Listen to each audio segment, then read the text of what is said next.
Livro do profeta Ezequiel, capítulo de número 37. Quantos acharam? Digam amém. Eu preciso de 15 irmãs de oração que vão abrir mão de dar atenção total à mensagem para dar atenção total ao ministério da intercessão por aquele que está trazendo a mensagem. Eu tenho 15 irmãs aqui que têm coragem de fazer isso. 1, 2, 3, 4, 5, 6, 7, 8, 9, 10, 11, 12, 13. Eu estou levando a sério, hein? 14, 15, maravilha, já contei 20. As outras podem dar atenção total. As que levantaram a mão e se comprometeram, eu preciso de oração. Diz assim o texto: veio sobre mim a mão do Senhor, e Ele me levou no Espírito do Senhor, e me pôs no meio de um vale, que estava cheio de ossos, e me fez andar ao redor deles, e eu vi que eram muito numerosos sobre a face do vale, e eles estavam sequíssimos. E ele me perguntou: filho do homem, poderão viver esses ossos? E eu disse: Senhor Deus, tu o sabes. Então ele me disse: profetiza sobre esses ossos, e diga-lhes assim: ossos secos, ouçam a palavra do Senhor. Assim diz o Senhor Deus a estes ossos: farei entrar em vós o Espírito e vivereis. Porei nervos sobre vós, farei crescer carne sobre vós, e sobre vós estenderei pele, porei em vós o Espírito e vivereis. Então sabereis que eu sou o Senhor. Portanto profetizei como Ele me deu ordem. E enquanto eu profetizava, houve um ruído, um barulho, e os ossos se ajuntaram, cada osso ao seu osso. Olhei, e vieram nervos sobre eles, e cresceu carne sobre eles, e estendeu-se sobre eles pele, mas não havia neles espírito. Então ele me disse: profetiza ao Espírito, profetiza ao Filho do Homem, e dize ao Espírito, e assopra sobre estes mortos, para que vivam. Profetizei como ele me ordenara. Então o Espírito entrou neles e viveram. Então o Espírito entrou neles e viveram. Então o Espírito entrou neles e viveram. Então o Espírito entrou neles, entrou neles, entrou neles. Vai entrar em você, vai entrar em você. Entrou neles e eles viveram e se puseram em pé, um exército grande. Diga comigo: grande. Diga: grande. Um exército grande e extremo. E você diga amém por essa palavra. Não se assente ainda. Eu vou contar de 1 a 3. Quando eu disser 3, você vai liberar uma palavra que determina o rumo profético daquilo que Deus tem nos confiado como verdade para essa tarde. Quando eu disser 3, você vai dizer assim à pessoa que está ao seu lado: tudo começa no Espírito. Eu não contei até 3 ainda. Isso é ansiedade. Jesus te cura hoje. Quando eu disser 3, você vai dizer: comece no Espírito. Essa é a palavra. Comece no Espírito. Quem entendeu, diga amém. É 1, é 2, é 3, diga. De novo, diga. Senta dando glória a Deus, entendendo que tudo começa no Espírito e termina no Espírito. Passa pela alma, passa pelo corpo, mas começa no Espírito e termina no Espírito. Só para eu ter certeza que você está comigo. Começa e termina. Com o passar dos anos, principalmente depois da década de 80 para cá, a partir dos anos 90, entrando nos anos 2000, a gente percebe um enfraquecimento da robustez espiritual de alguns lugares, algumas pessoas, alguns ministérios. Quantas vezes percebemos que de um tempo para cá, muito mais da nossa atenção e da nossa energia vem sendo dedicado ou dedicada para conquistarmos coisas pessoais na nossa vida. Há um clamor incógnito, sutil, dentro da nossa alma, de dar uma resposta para a sociedade de que nós somos bem-sucedidos.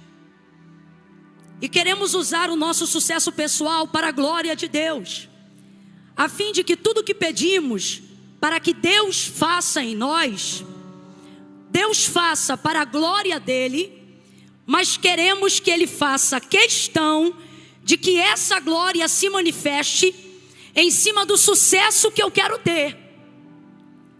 Deus, me enriqueça para a glória do Teu nome, me dê saúde para a glória do Teu nome, me favoreça para a glória do Teu nome, para que Te conheçam através do meu sucesso, sucesso ministerial, sucesso patrimonial. A realidade é que, infelizmente, a sociedade e o mundo que nós vivemos trabalha em cima de nós, pressionando o tempo todo que nós venhamos dar uma resposta de por que somos evangélicos, por que somos protestantes, por que renunciamos isto ou aquilo, por que desejamos viver uma vida de santidade, por que abrimos mão de todo e qualquer pecado. E de pronto a nossa resposta é por amor a Deus. Mas a verdade é que no dia a dia, somos nessa tarde, começo por mim, capazes de admitir que às vezes as nossas atitudes não são tão coerentes com esse princípio que nós dizemos ter. Qual? De que tudo que temos, tudo que possuímos e tudo que desejamos ter é para que quando alguém pergunte ou para que quando alguém veja, possamos dizer: foi Deus que fez. Minha vida é para a glória de Deus. Eu sou para a glória de Deus. E aonde está a incoerência, Camila? Na dedicação do tempo e da energia a Deus. Começamos a dedicar mais tempo, mais energia para o resultado e não para o processo devocional que consagra as nossas coisas de fato a Deus. Eu vou tentar falar mais abertamente, que é para todo mundo entender. Miramos um alvo, queremos a realização daquilo, e então oramos a Deus e dizemos: Senhor, abençoe aquilo que eu quero, abençoe a casa que eu quero ter, abençoe o carro que eu quero ter, abençoe a família que eu quero construir. Nós apontamos o que queremos e então pedimos para Deus abençoar o alvo do nosso desejo. Estou falando verdade ou mentira, gente? E a verdade é que sabemos que o correto é que as coisas não girem em torno de mim, mas elas girem em torno da vontade de Deus. Então logo o ideal não seria eu escolher o que eu quero e pedir para Deus abençoar, mas seria eu orar para que Deus dissesse para mim o que Ele quer, e então eu trabalhasse em cima do desejo dEle, da realização dEle, do que levanta o nome dEle, do que faz Ele conhecido e não eu, do que faz Ele afamado e não eu, do que faz Ele sorrir e não eu, do que faz Ele ser reconhecido e não eu. a nível de princípio, dentro de um padrão de moralidade espiritual, achamos que estamos fazendo certo. Mas a pergunta é: se de fato tudo que temos e tudo que possuímos, queremos que Deus seja glorificado nisso, porque o tempo da nossa vida espiritual diminui e o tempo do nosso trabalho aumenta cada dia mais.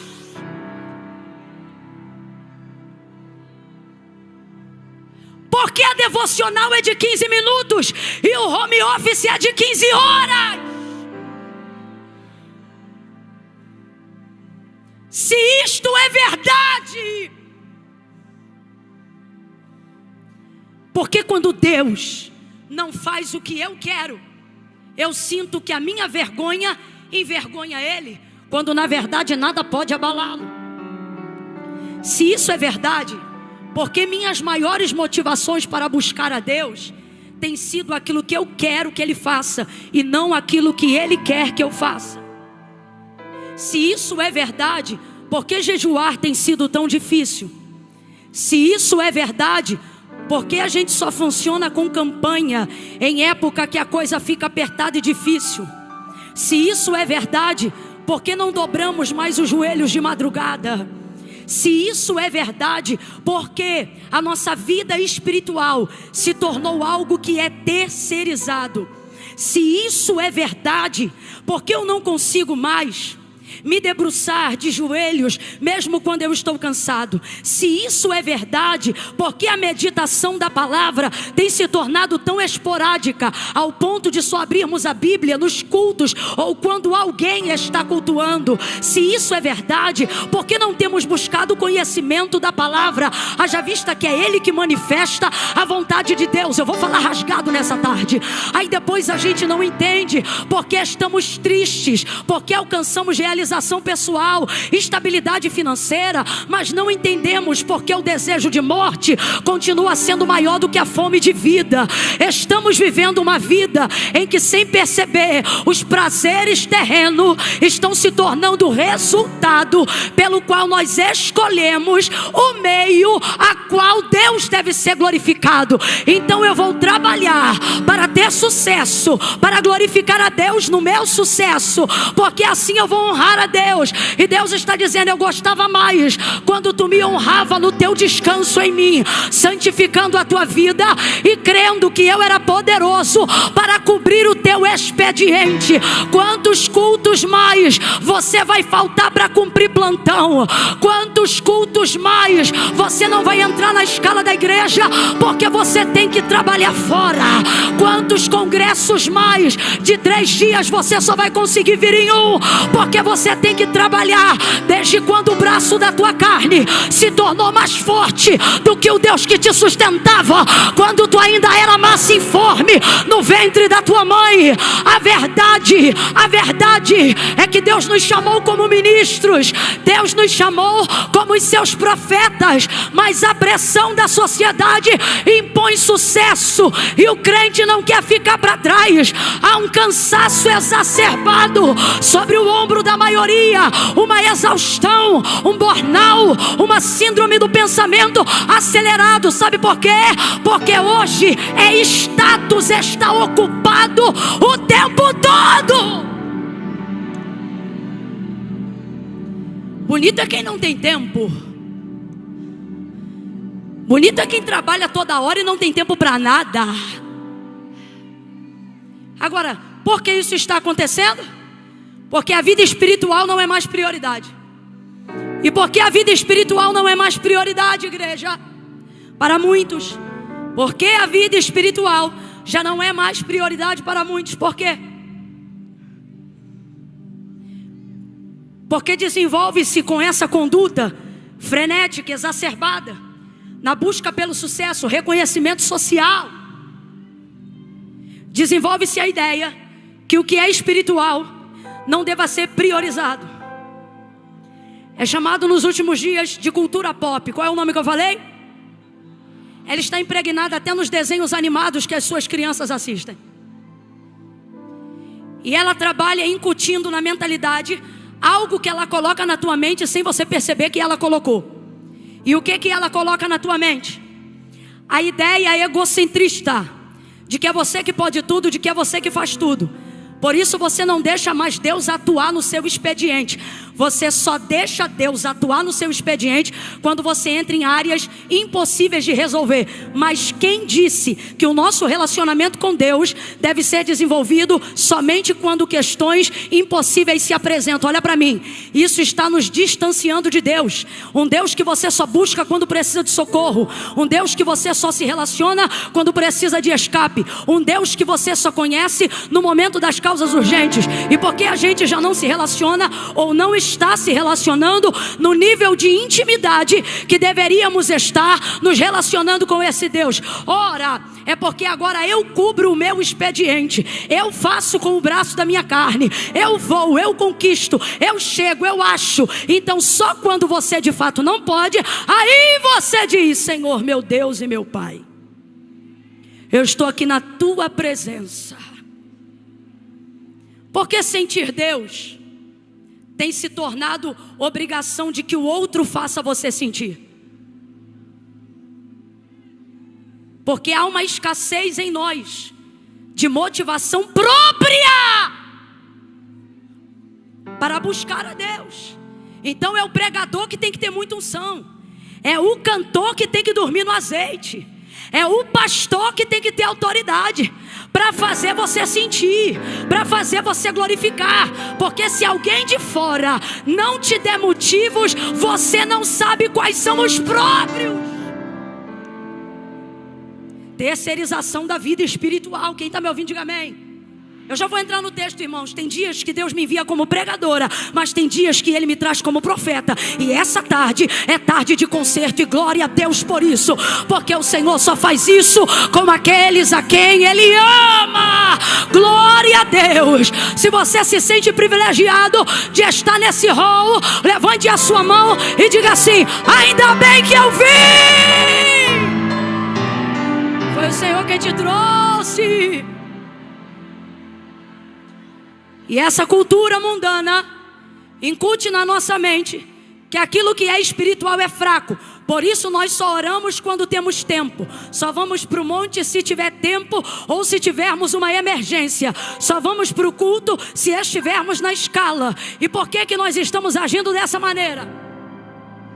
Porque com o passar dos anos foi se incutindo na nossa mentalidade que aquilo que é espiritual é fraco. Para eu ter certeza que você está me ouvindo, complete por favor. Aquilo que é espiritual isso foi incutido na nossa mentalidade desde os desenhos, desde os filmes que mostravam um mundo espiritual com fantasmas que não conseguiam segurar nada, porque eles eram espírito.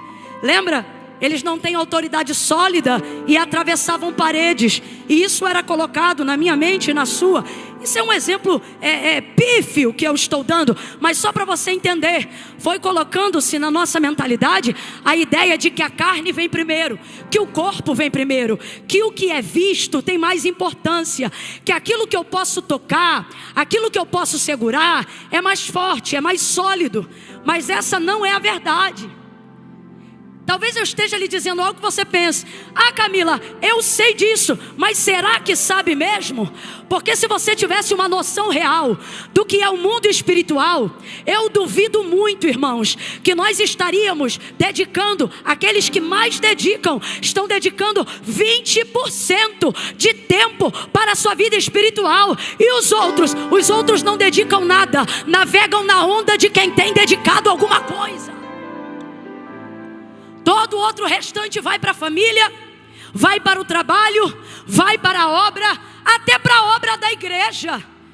Queremos espiritualizar até deixamos de espiritualizar até o serviço eclesiástico. Se tornou uma norma administrativa. Eu vou porque meu nome está na escala, mas já não faço mais aquilo com quê? De adoração, com motivação de entrega. Reclamo da farinha de trigo que me pediu na cantina.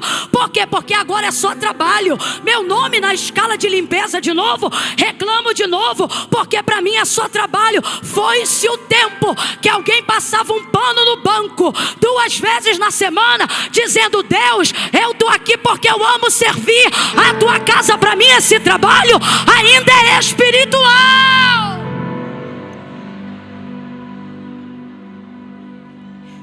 E por que temos diminuído o poder espiritual?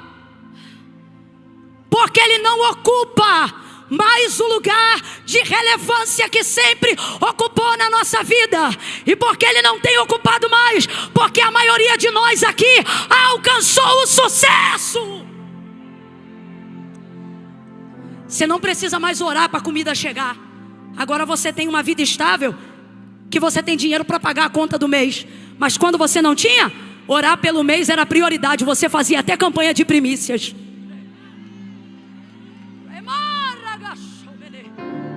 Pode aumentar e pode vir comigo. Viu que eu fiquei doida? Entra junto. Se você tiver disposição, viu que eu fiquei doida? Navega comigo. Ih, não creu. Alguém crê? Então vem, meu filho.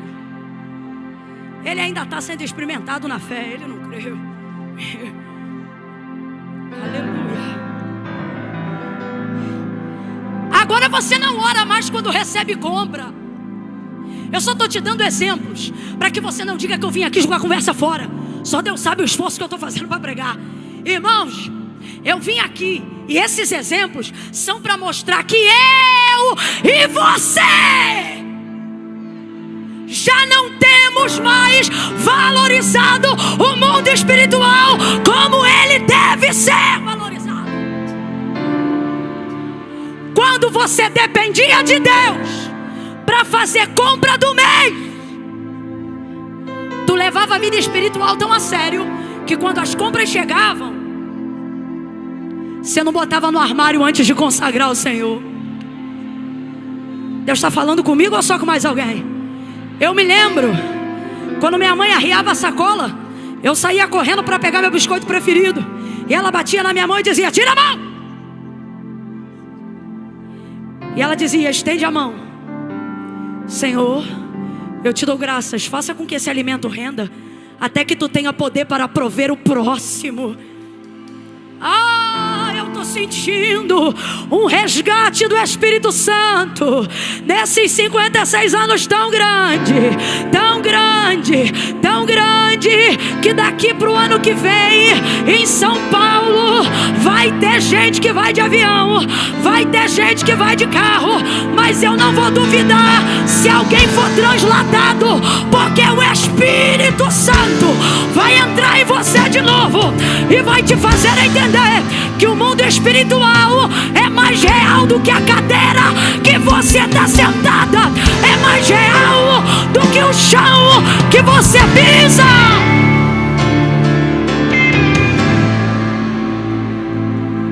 Com roupas era a mesma coisa. Comprava roupa. Quando minha mãe me via usando roupa nova, ela já dizia: já orou?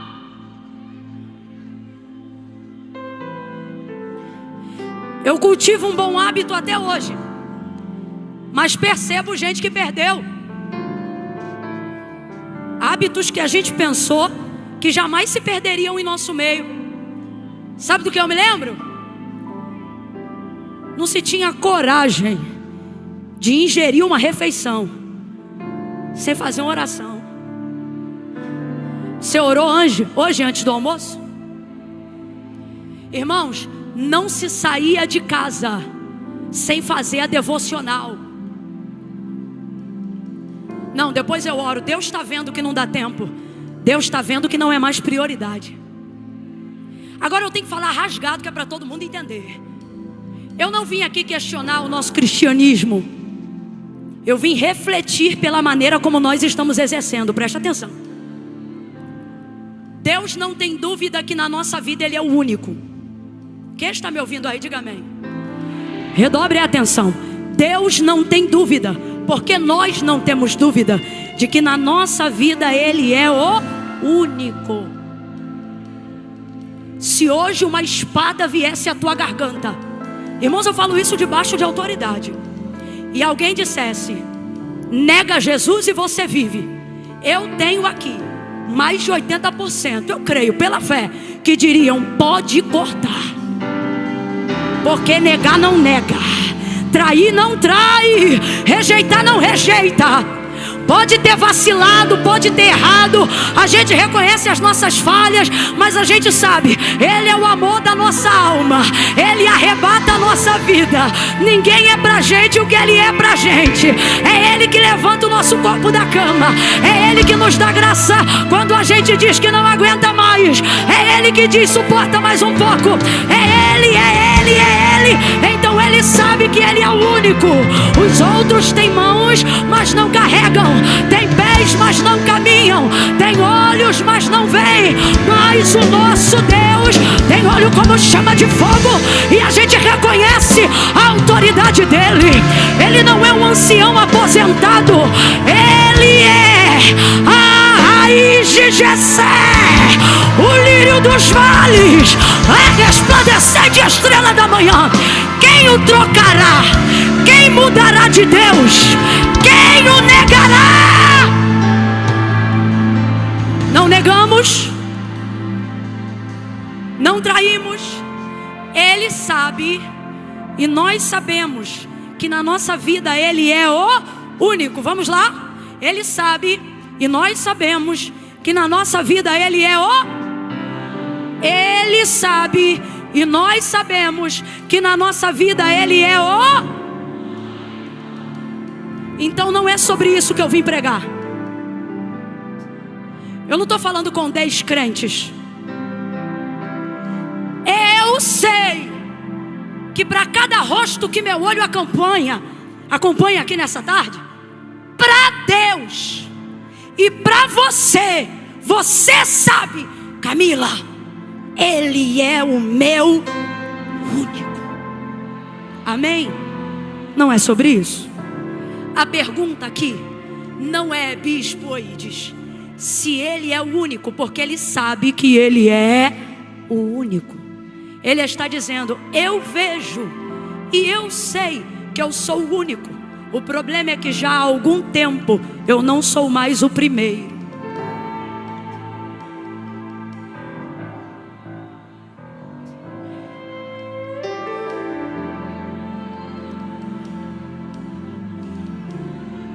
Eu glorifico a Deus pelo seu comportamento. Pouquíssimo glória a Deus. Por quê? Porque é sinal que você está compreendendo. Não é hora de dizer glória, é hora de dizer misericórdia, Jesus. Me perdoa, Senhor.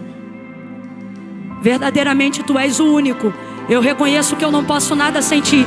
Mas é que quando eu levanto, a notificação do WhatsApp já subiu e eu tenho que responder.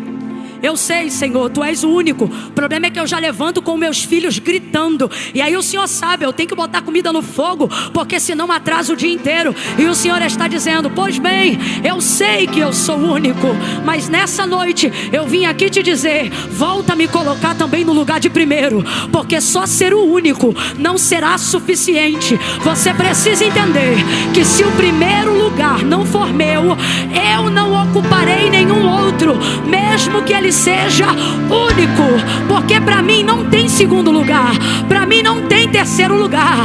Ou você volta a me colocar no primeiro, ou naquele grande dia eu terei que dizer que você cumpriu a escala, trabalhou no meu nome, tocou na minha casa, pregou no congresso, ajudou a cantina, mas eu não te conheço, porque você falava de mim, trabalhava pra mim, mas comigo não falava. E falar de mim é uma coisa, falar comigo é outra. Apartai de mim, porque eu nunca vos conheci. Essas são as palavras destinadas para aqueles que não priorizaram a sua vida espiritual.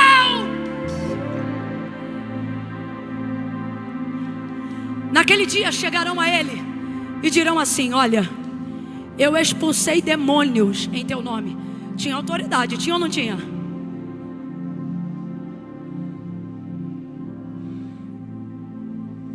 Curei. Rapaz, tem noção do que é você dizer a um cego, veja, e o homem vê?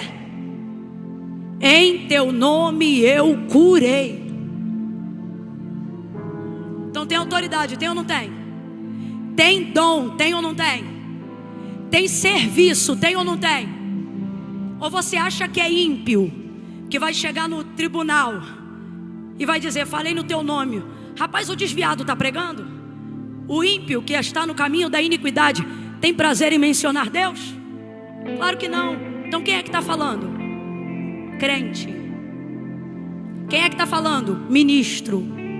Quem é que está falando? Pregador. Quem é que está falando? Pastor. Cantor. Quem é que está falando? Profeta.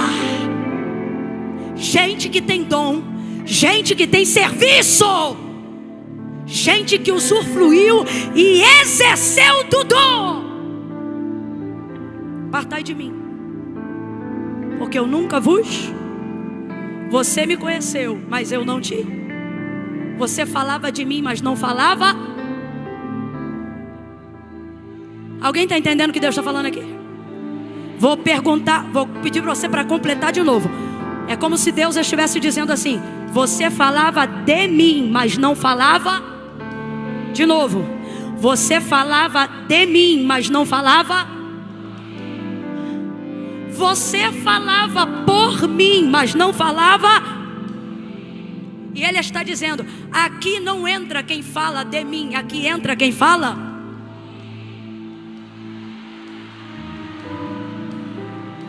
Consegue entender a diferença?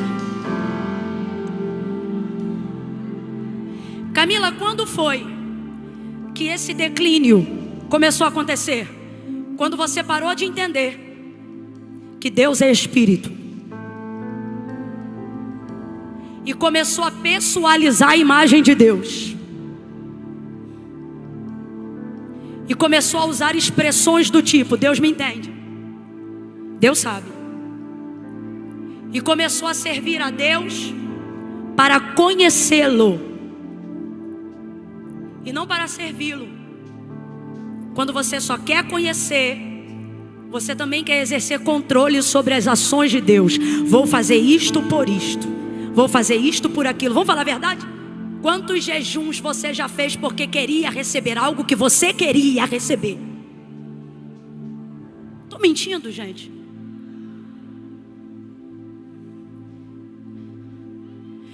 João é categórico e ele diz: Deus é Espírito. Jesus é categórico e ele diz: Deus é Espírito. E convém que os que o adorem em e em. Então vamos lá, Deus é. E convém que aqueles que o adorem em Espírito e em. É o que está acontecendo, gente. O mundo espiritual está sendo priorizado na nossa vida? Não, porque queremos que a glória de Deus se manifeste na busca do nosso sucesso. Nos apartamos de doutrinas básicas, disciplinas espirituais das quais um crente não tinha coragem de buscar a face de Deus se não estivesse exercendo-as. Utilizamos a manifestação do entendimento da graça nos últimos anos como válvula de escape para pedir perdão todas as vezes que eu pecar. Só que graça não é válvula de escape para eu ser perdoada quando pecar. Graça é empoderamento para que eu não peque mais. Eu vou falar como Deus está mandando. Tem coisa na tua vida, você que está me ouvindo aqui, que é depressão, sim. Vai depender de um remedinho debaixo da língua por um tempo, sim. Vai fazer a terapia e parar com esse preconceito, sim. Vai necessitar de alguma recomposição hormonal, vai precisar de substância neural para colocar no lugar a perda de alguma coisa que você está tendo, sim. Agora existem pessoas que estão tratando como depressão apenas o vazio do declínio de uma vida espiritual. E é por isso que você toma remédio e não funciona, faz a terapia e não funciona, porque você está querendo resolver com ciência algo que na verdade é um rombo do tamanho do abandono da vida devocional que você deixou para trás. Ele vai de canto ré, reborguear Pega na mão de alguém que tem unção aqui, hein? Tem unção aqui para despedaçar jugo.